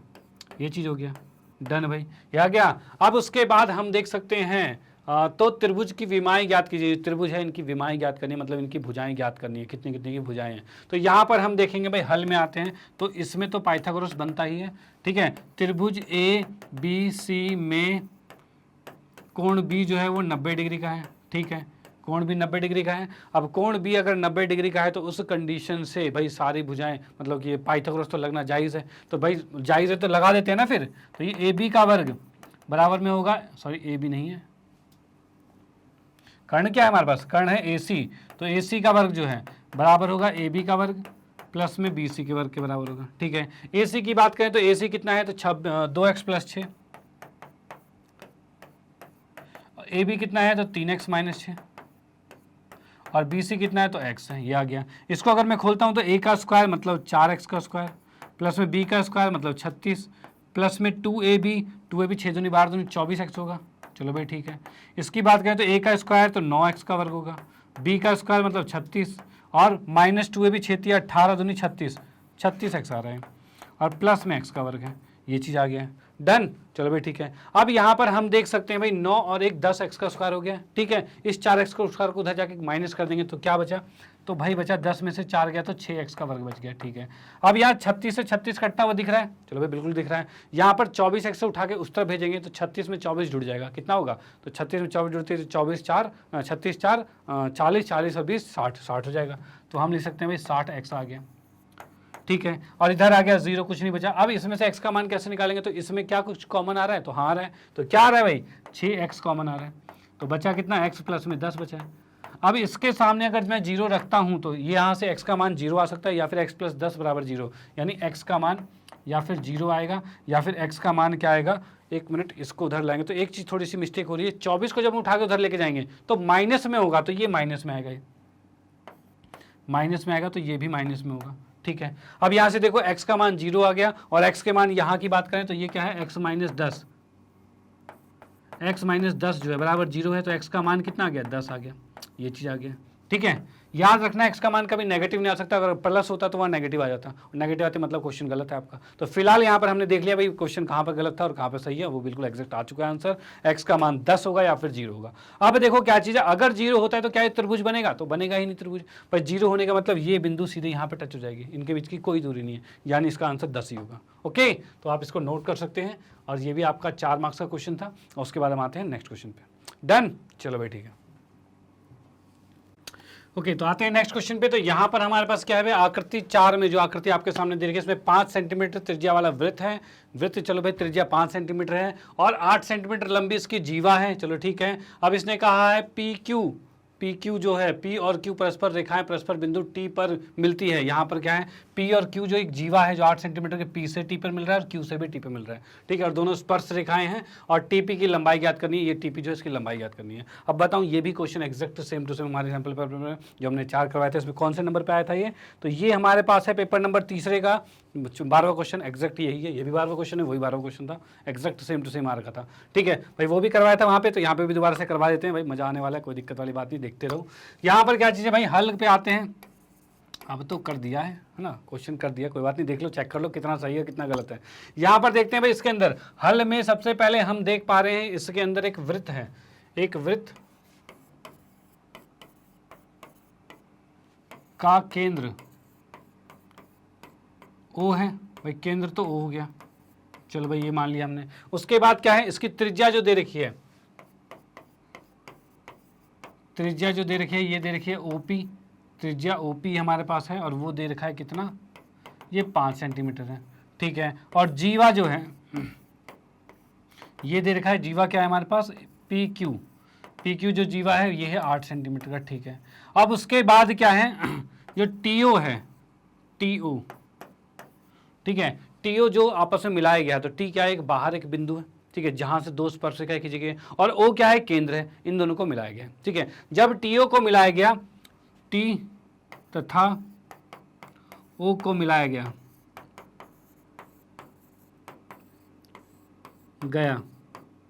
तब भाई तब क्या हो गया, टी और ए को मिलाया तो तब क्या हो गया, तब ये हुआ कि पी क्यू को इसने समद्विभाजित कर दिया, वो भी लंब समद्विभाजक, मतलब कि यहाँ पर ये 90 डिग्री का कोण बना रहा है और ये आधा आधा कर रहा है, मतलब 4 का ऊपर होगा और 4 का नीचे हो गया। ठीक है, इस तरह से लंब समद्विभाजक कर दिया है। तो यहाँ पर क्या कह देंगे, तब टी ओ जीवा पी क्यू को लंब समद्विभाजित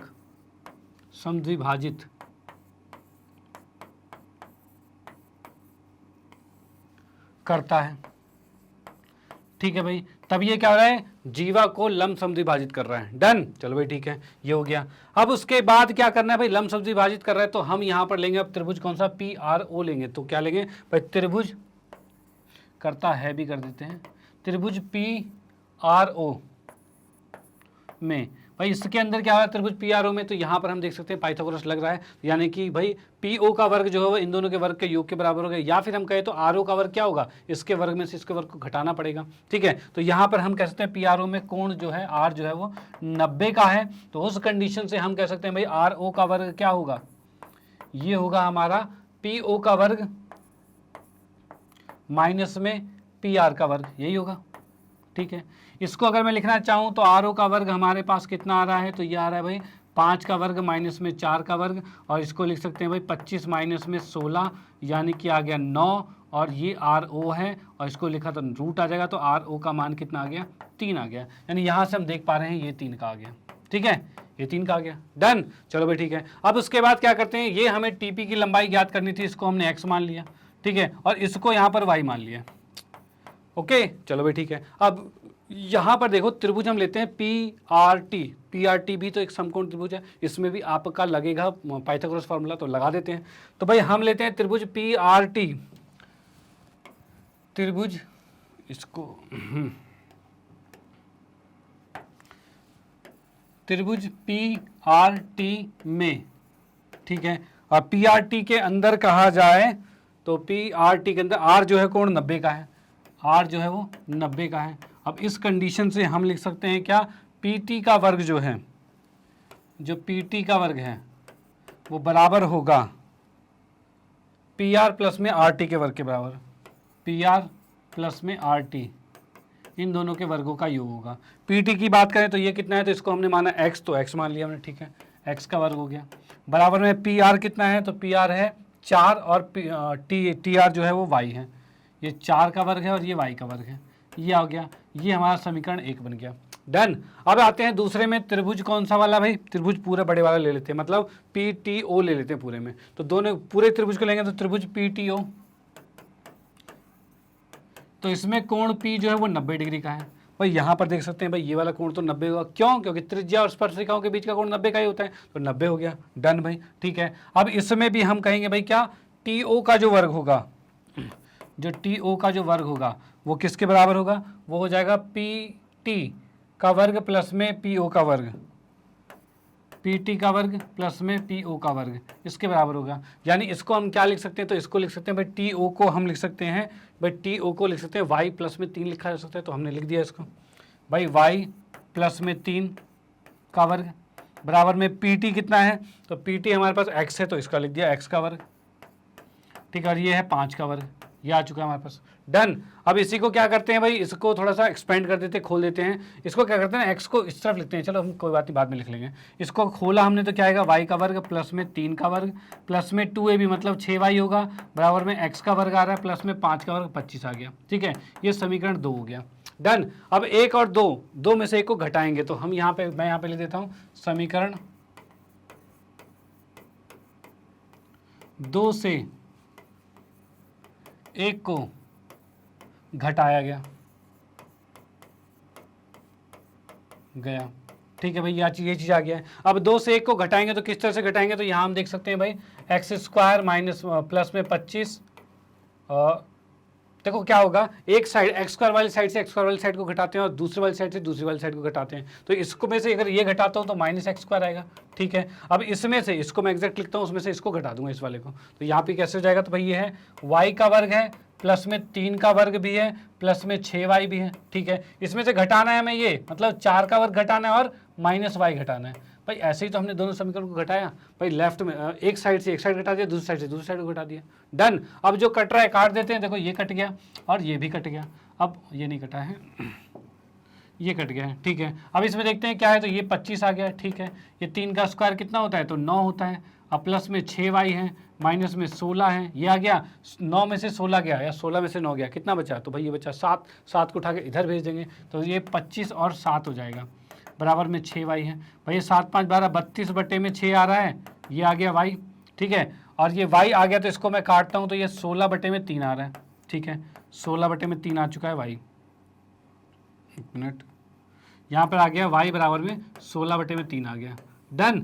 अब ये 16 बटे 3 जो आ गया, इसको उठा के हमने समीकरण 1 में रख दिया, तो समीकरण 1 में रखोगे तो क्या होगा, तो भाई यहाँ पर x का वर्ग है बराबर में 4 का वर्ग कितना है, तो 16 है प्लस में y की जगह 16 बटे में 3 का वर्ग कर दिया है, ठीक है। ये चीज़ आ चुका है। अब इसको सॉल्व करेंगे तो कितना आएगा, तो भाई 16 का तो 16 ही रहने दो, ठीक है। ये आएगा 256, 16 का वर्ग 256, 3 का 9 हो जाएगा। अब 9 को 16 से गुना करेंगे क्योंकि भाई इसमें तो लगेगा एलसीएम, तो यहाँ से 9 को 16 से गुना किया तो 144 प्लस में 256 बटे में 9 आ रहा है, ठीक है। अब इसके बाद क्या कर सकते हैं भाई, ये आ गया 400 बटे में 9, यानी एक्स स्क्वायर का मान कितना आ रहा है, 400 बटे में 9, और ये किसका है, तो ये 20 का वर्ग है, ये 3 का वर्ग है, यानी हम इसको डायरेक्टली लिख सकते हैं, एक्स का मान आ गया 20 बटे में 9 आ गया। डन। ये 20 बटे में 9 आ गया, ओके। तो इसको ये नहीं कि प्लस माइनस 20 बटे 9 लिखना, नहीं, ऐसा नहीं लिख सकते, क्यों, क्योंकि कभी भी जो दूरी होती है वो कभी नेगेटिव में नहीं होती, इसलिए वहाँ पर माइनस नहीं आएगा, ठीक है। तो ये जो आंसर है वही एग्जैक्ट है, 20 बटे 9 इसका आंसर आने वाला है। तो इसका आप स्क्रीनशॉट ले सकते हो और इसका भी स्क्रीनशॉट ले सकते हो, और ये आपका 4 मार्क्स का क्वेश्चन था, वो जो कि कंप्लीट होता है। डन। तो आते हैं नेक्स्ट क्वेश्चन पे फिर, ठीक है भाई।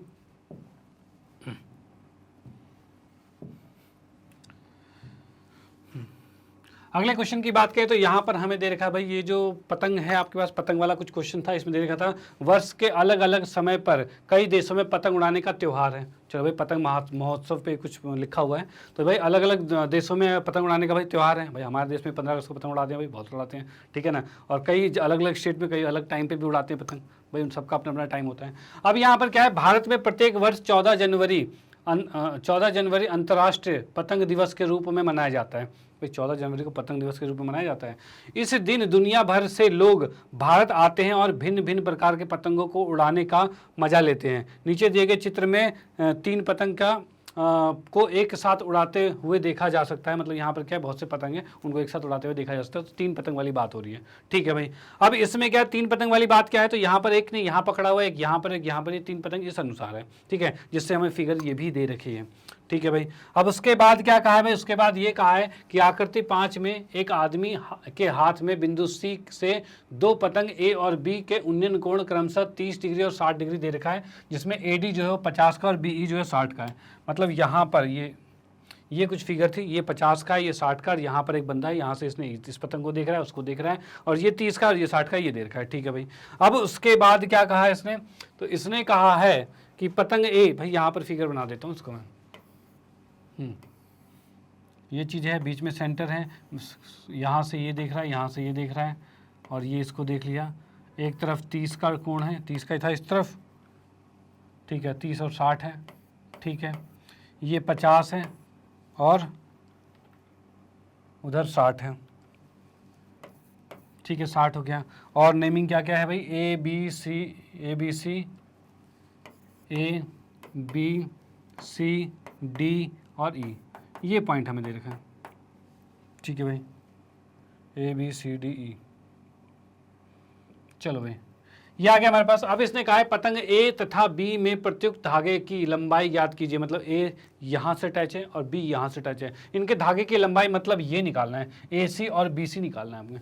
ठीक है ना। अब इसने बोला भाई माने कि धागे एकदम खींचे हुए हैं, मतलब धागा वैसे तो नॉर्मली पतंग उड़ाते हैं तो धागा यूँ झूलता हो जाता है। ठीक है, लेकिन ऐसा नहीं है, मान ले कि ये बिल्कुल स्ट्रेट धागा है, उस अकॉर्डिंग देखा जाए। चलो भाई उस अकॉर्डिंग देख लेते हैं। तो यहाँ पर क्या है भाई, इसमें आते हैं हल में। तो यहाँ पर पहले लेते हैं त्रिभुज ए डी सी में, इसमें कोण डी जो है वो 90 का है। चलो भाई ठीक है, अब 90 का है तो हमें क्या पता है, थीटा के सामने वाला जो कोण है उसके सामने वाला क्या होता है, लंब होता है। ठीक है, और हमें निकालना है कर्ण। कर्ण और लंब किस में होता है, ठीक है, तो ये होता है आपके साइन थीटा में होता है। साइन क्या होता है भाई, लंब बटे में कर्ण होता है, यही होता है। तो साइन के अकॉर्डिंग चलेंगे तो साइन हमारे पास कितना आ रहा है, साइन 30 डिग्री बराबर लंब कितना है, ए डी बटे में ए सी आएगा। ठीक है, साइन 30 मतलब 1/2 आ गया, और ए डी कितना है, ए डी है 50, और ए सी कितना है, तो ए सी हमें निकालना ही तो है। इसको उधर भेज दिया हमने, तो यहाँ से हम देख पा रहे हैं कि भाई ए सी का मान कितना आ गया, तो ए सी का मान आ चुका है 100, भाई 100 मीटर हो गया। ठीक है भाई, 100 मीटर आ चुका है, डन। ये इसकी जो लंबाई है 100 मीटर है। ओके चलो भाई ठीक है। उसके बाद हम आते हैं किसमें, उसके बाद आते हैं इधर वाले त्रिभुज में। तो त्रिभुज कौन सा है, त्रिभुज सी बी ई में, इसमें क्या है, कोण ई जो है वो 90 डिग्री का है। ये जो कोण ई जो है ये 90 डिग्री का है, इसको ई थोड़ा सा ढंग से लिख देते हैं। ठीक है, ये 90 डिग्री का कोण है, यहाँ पर ये 90 का है और ये भी 90 का था। तो इसकी बात करें तो यहाँ पर भी हमें क्या करना है, यही तो निकालना है। तो इसको कैसे निकालेंगे, तो भाई फिर से साइन थीटा लगेगा इसमें भी, क्योंकि लंब और कर्ण की बात हो रही है। तो साइन की बात करें तो साइन 60 डिग्री बराबर जगह लंब कितना है, बी ई बटे में बी सी। ठीक है, साइन 60 की बात करें तो ये आ रहा है कितना, √3/2 आएगा। ठीक है, बी ई की बात करें तो कितना होगा, तो 60 आएगा। और क्या बचा, बी सी बचा है। बी सी क्या है, ये तो निकालना है हमें। ठीक है, इसको उधर भेज देंगे तब क्या आ रहा है हमारे पास, तो बी सी इधर जाएगा तो बी सी का बी सी आ गया। 2 को ऊपर लेके जाएंगे तो ये आ जाएगा 120, और √3 को नीचे ले आएंगे तो ये √3 आ जाएगा। ठीक है, इतने मीटर आ गया। ओके, अब इसको तो परिमेयकरण करना पड़ेगा क्योंकि नीचे रूट आ गया, तो भाई इसको परिमेयकरण कर देते हैं। तो कैसे करेंगे भाई, √3 बटे में √3 करेंगे, और ये आ रहा है 120, √3 बटे में 3 है, और 3 चौक 12 40 आ रहा है। यानी हम कह सकते हैं बी सी का मान कितना आ रहा है, 40 √3 मीटर आ रहा है।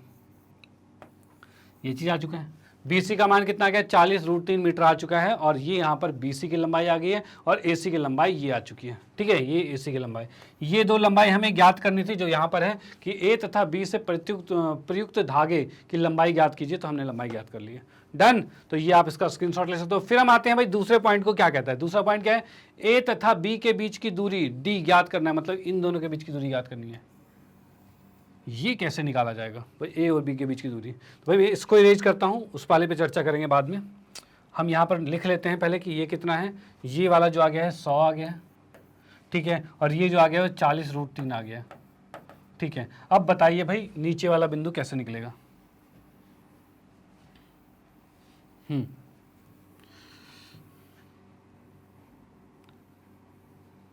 ये आ चुका है हमारे पास। ठीक है, अब यहाँ पर क्या है भाई, त्रिभुज की बात करें, त्रिभुज सेकंड पार्ट के अंदर त्रिभुज कौन सा है, ए सी बी में। भाई ए सी बी में की बात करें तो यहाँ पर आपको दिख रहा है कि ये पूरा कोण कितने का होता है, तो पूरा तो 180 का होता है।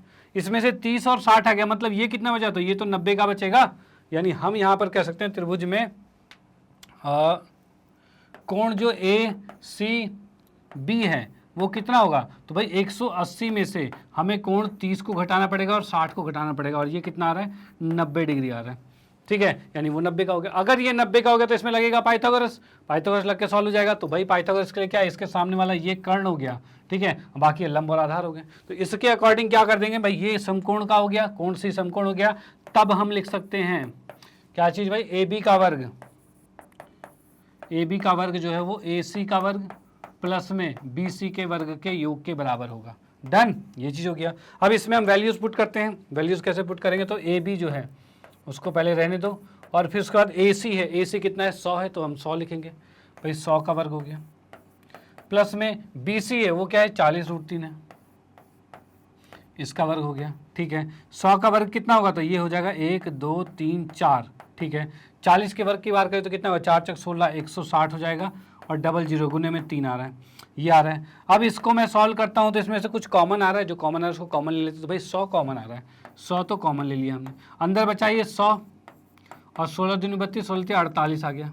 ठीक है, इसको हम लिख सकते हैं भाई 100 गुने में 148 आ गया। ठीक है भाई, ये आ गया ए बी का वर्ग, ये जी आ चुका है। अब यहाँ पर देखो 100 तो हमारा 10 हो जाएगा, 148 की बात करते हैं। ठीक है भाई, ए बी की का मान जो आ गया है वो 100 गुने में 148 आ गया है। 148 की बात करें उसका फैक्टर यहाँ पर निकाल लेते हैं 148 का। 2 से किया तो यह आ जाएगा 74, 2 से किया तो यह आ जाएगा 35, 36, 37 आ रहा है, ये आ रहा है। अब तो किसी से नहीं कटेगा, तो 37 से हो जाएगा, एक मतलब 2 ही आ रहा है फालतू, और कुछ नहीं आ रहा है। यानी हम यहाँ पर कह सकते हैं ए बी का वर्ग था ये, यानी ए बी कितना आएगा, तो 100 का हो तो हम 10 कर सकते हैं, और इसको क्या कर सकते हैं भाई 2√37 किया जा सकता है, यानी ये 20√37 ये आंसर आ रहा है इतने मीटर। ठीक है, ये है क्या, इसकी दूरी, किसकी दूरी भाई, दोनों बिंदुओं की दूरी, ए से बी के बीच की दूरी आ गई है। ठीक है, तो ये हमने यहाँ पर सॉल्व कर दिया। तो 40 का स्क्वायर तो 1600 ही था, और √3 का 3 ही आएगा, यही आएगा। 16 दूनी 32, 16 48, 48 आएगा, क्योंकि 2 जीरो तो हमने बाहर कॉमन ले लिए। यहाँ पर सिर्फ 100 बचा, 48, 148 का वही आने वाला है। डन, तो आप इसका स्क्रीनशॉट ले सकते हो और इसका भी स्क्रीनशॉट ले सकते हो। फिर हम आते हैं नेक्स्ट पे। ठीक है, चलो भाई,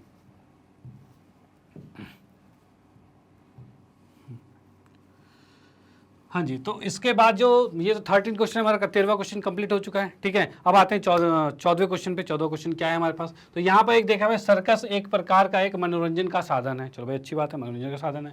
इसमें क्या है, जिसमें कलाबाज जोकर आदि अपने अपने कर्तव्य दिखाते हैं। लगभग 250 वर्ष पहले सर्कस खुले मैदान में आयोजित किया जाता था, परंतु आजकल तंबू में आयोजित किया जाता है। एक ऐसा ही तंबू बेलन के आकार का है जिस पर एक शंकु अध्यारोपित है। तो यहाँ पे आप तंबू देख सकते हो जो नीचे बेलन के आकार का है, ऊपर शंकु अध्यारोपित है। ठीक है भाई, यदि बेलनाकार भाग की ऊंचाई तथा व्यास क्रमशः 9 मीटर तथा 30 मीटर है तथा शंकु की ऊंचाई 8 मीटर है। ठीक है, अब इसने क्या कहा भाई, इसने ये कह रहा है बेलनाकार भाग की ऊंचाई तथा व्यास कितनी कितनी दे रखी है, तो 9 मीटर और 30 मीटर, मतलब ये ऊंचाई है और ये व्यास दे रखा है। ठीक है, उसके बाद दे रखा है भाई शंकु की जो ऊंचाई है वो 8 मीटर है। ठीक है भाई, ये चीज हो गया। अब उसके बाद क्या, जबकि शंकु का व्यास बेलन के व्यास के समान है, मतलब शंकु का व्यास और इसका व्यास दोनों का समान है। मतलब शंकु का व्यास तो नहीं दिया था, बस ऊंचाई दी थी। व्यास कितना लेना है, जो इसका व्यास था वो इसका व्यास है। डन, चलो भाई ठीक है। उसके बाद क्या कहा इसने,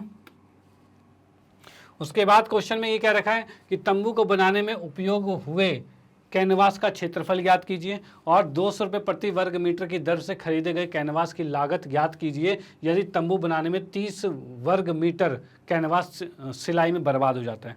ठीक है, मतलब बर्बाद वाली कंडीशन दे दी है। अब देखो सेम क्वेश्चन हमने करवाया था किसमें भाई, ये हमारा था पेपर 2 के अंदर। पेपर 2 के अंदर हमने क्वेश्चन नंबर 8 में ऐसे क्वेश्चन सेम टू सेम करवाया था। हम किस तरह से रेट निकालते हैं, किस तरह से हमारा बेलन था और ऊपर शंकु लगा हुआ था, उसमें उसका क्षेत्रफल निकाल कर रेट निकाला जाता है। हर चीज़ें सेम टू सेम थे। वो क्वेश्चन किया हो तो ये तो बिल्कुल आराम से हो जाएगा। चलो भाई दोबारा से करते हैं, देखते हैं किस तरह का क्वेश्चन है ये। तो यहाँ पर हम देख रहे हैं भाई एक बेलनाकार भाग है। ठीक है, ये हो गया। इसके ऊपर एक कोनिकल कोन के आकार, शंकु के आकार का ये लगा रखा है। इसमें शंकु की ऊंचाई और त्रिज्या ये सब देख लेते हैं भाई कितनी कितनी है। तो यहाँ पे हम देख पा रहे हैं, यहाँ पे हम देख पा रहे हैं भाई बेलनाकार भाग की ऊंचाई जो है वो 9 है, इस बेलना भाग की ऊंचाई 9 है, ठीक है। उसके बाद दे रखा है व्यास जो है 30 है, मतलब इसकी त्रिज्या कितनी है, त्रिज्या दे रखा है 15 दे रखा है, ठीक है। उसके बाद शंकु की ऊंचाई 8 है, मतलब इसकी ऊंचाई 8 दे रखी है, ठीक है भाई। यानी इसकी बात करें तो यहाँ पर देख लो, ये 9 का है, ये 15 का और ये 8 का, ये चीज़ हमें दे रखा है। अब हमें क्या करना है भाई, कैनवास, इस पहले वाले की बात करें, तंबू बनाने में उपयोग कैनवास का क्षेत्रफल, मतलब पूरे का क्षेत्रफल निकालना है। तो यहाँ पर इसके हल में आते हैं। इसमें देखेंगे भाई बेलन का, पहले तो लिख लेंगे बेलन की त्रिज्या, भाई त्रिज्या कितनी है, जिसे हमने मान लिया है क्या भाई, बेलन की त्रिज्या है या शंकु की त्रिज्या, दोनों की त्रिज्या सेम ही है, तो सेम को हम सीधे लिख रहे हैं। बेलन की त्रिज्या कितनी है तो r है, और ये r कितनी है तो ये हमें दे रखा है 15 सेंटीमीटर। 15 सेंटीमीटर मीटर, मीटर में होगा सारा भाई, तंबू है ना, सेंटीमीटर छोटा थोड़ी होगा, बड़ा होगा, ठीक है। ये आ गया। अब वही हम बात करें शंकु की, तो शंकु में भी सेम ही है, शंकु की त्रिज्या जो है ये भी r है, वो भी सेम है, ठीक है भाई। उसके बाद क्या है, शंकु की ऊंचाई जो है इसको हमने मान लिया h, और ये कितना दे रखा है तो ये हमें दे रखा है 8 मीटर, ठीक है भाई। उसके बाद क्या है, बेलन जो है, बेलन की ऊंचाई जो है इसको हमने h मान लिया है, और इसका h कितना दे रखा है तो ये 9 मीटर दे रखा है, ठीक है। अब देखो इसमें हमें, जैसा कि हमने पढ़ा था भी, क्षेत्रफल निकालना। क्षेत्रफल में क्या है, इसका CA से मतलब वक्रपृष्ठ क्षेत्रफल और उसका वक्रपृष्ठ क्षेत्रफल, यही होगा। अब इसके में होता है पाई आर एल होता है, एल मतलब एल पहले निकालना पड़ेगा, तो पहले हम एल निकाल लेते हैं। तो एल क्या होता है भाई, शंकु की तिर्यक ऊंचाई जो एल निकालते हैं, शंकु की तिर्यक ऊंचाई,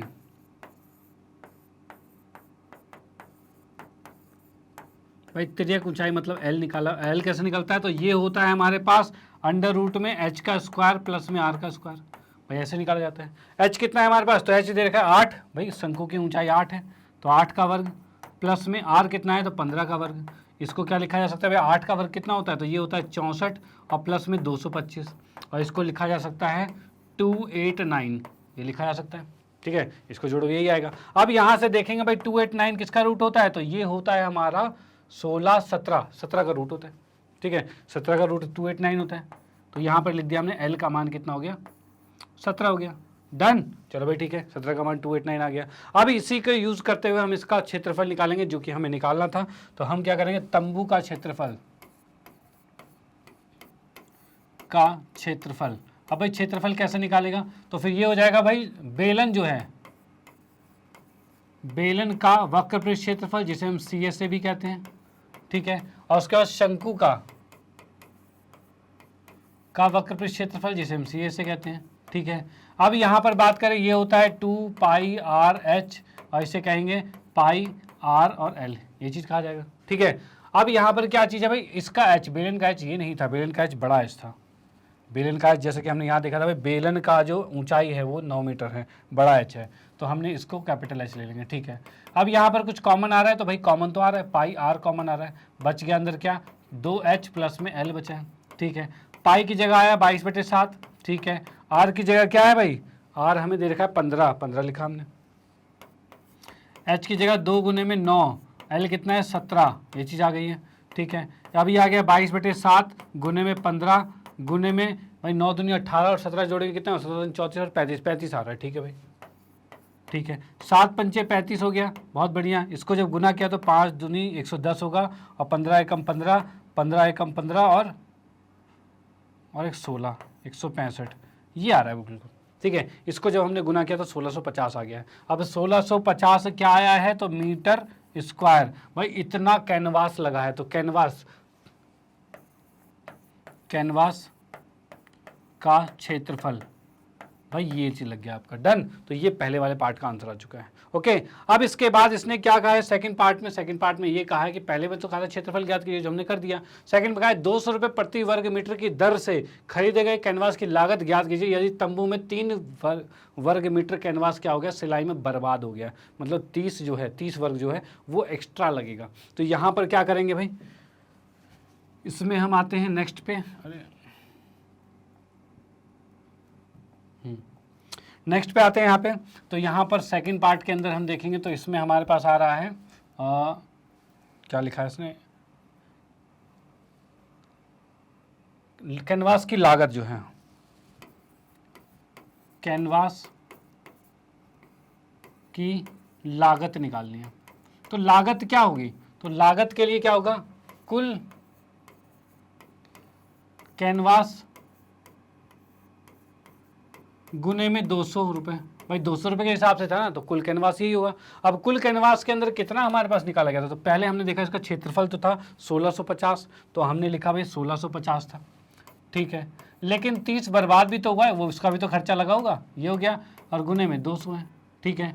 इसको जोड़ेंगे तो कितना हो जाएगा, 1680 आ रहा है और गुने में 200 आ रहा है। अब इसको गुना किया तो 8 दूनी 16 का 6 हासिल 1, 6 दूनी 12 और एक 13 का 3 हासिल 1, 2 एकम 2 3 और 1 2 3, इतने रुपीज़, मतलब कि कितना रहा है भाई, 3,36,000 रुपये का टेंट बनाया वो, 3,36,000 रुपये का टेंट बनाया वो, पूरे कैनवास जो उसका खर्चा हुआ वो ये आया, ठीक है। तो आप इसको नोट कर सकते हो, ये भाई सेकंड पार्ट था, इसका ये आंसर आ गया, और जो फर्स्ट पार्ट था उसका आंसर ये आ गया, ठीक है। चलो भाई बहुत बढ़िया। और उसके बाद ये चीज़ थी जो इसकी बेसिक चीज़ थी जो हमने लिखी थी भाई, इनमें ये चीज़ें हैं, ओके। तो इसी के साथ यहाँ पर ये पेपर हमारा समाप्त होता है और हमने इसको कर दिया है ख़त्म, ठीक है। तो भाई आशा करता हूँ कि भाई आप लोगों का पेपर भी बहुत अच्छा गया होगा और आंसर मोस्टली आपके मैच कर गए होंगे, ठीक है। तो भाई आप बस साथ में बने रहिए, भाई आपको भाई मज़ा ही आने वाला है। हर समय जो अगला साइंस का पेपर है उसमें भी आप क्या करना, हमारे साथ जुड़े रहना, और भी हमारे टीचर्स हैं वो भी बहुत अच्छे एक्सपर्ट्स हैं, वो भी आपको बहुत अच्छी गाइडेंस देंगे और उनके साथ जुड़े रहना, भाई मज़ा आने वाला, पेपर बिल्कुल मस्त जाने वाला आपका, ओके। चलो भाई ठीक है। तो हम इसी के साथ बाकी मैं आप लोगों को बताना चाहता हूँ, मैग्नेट ब्रेन ने हिंदी में, मैग्नेट ब्रेन ऐसा प्लेटफॉर्म है जो आपको प्रोवाइड करता है केजी से लेकर 12 क्लास तक के सभी विषयों के कंप्लीट वीडियो कोर्स, वो भी फ्री ऑफ कॉस्ट, ठीक है। और मैग्नेट ब्रेन हिंदी मीडियम में भी आपके साथ है, जैसा कि आप लोगों ने देखा भी है कि हमने आपके लिए इतने एफर्ट्स किए, इतनी वीडियोस आपके लिए बना रहे हैं और भाई बनाते रहेंगे, ठीक है। ये तो चीज़ करते रहेंगे। और बाकी आप लोगों को बताना चाहता हूँ भाई 6ठी से 12वीं कक्षा तक के सभी विषयों के कंप्लीट वीडियो कोर्स यहाँ पर फ्री ऑफ कॉस्ट अवेलेबल है। तो भाई आप इसका फ़ायदा उठा ही रहे हो, तो इसी चीज़ों को आप अपने फ्रेंड सर्कल में, रिलेटिव में, या फिर कोई भी जान पहचान में जो इन कक्षाओं में पढ़ते हैं उनको ये चीज़ें सजेस्ट कर सकते हो, जिससे भाई उनका भी फ़ायदा हो। भाई आपका फ़ायदा हो रहा है तो उनका भी फ़ायदा हो, तो बहुत बड़ी बात होगी, ओके। चलो भाई ठीक है। इसी के साथ कहना चाहूँगा अगर वीडियो अच्छी लगती है तो इसको लाइक कीजिए, न्यू है तो सब्सक्राइब कीजिए और शेयर तो आप करते रहिए। Okay, bye. Thank you.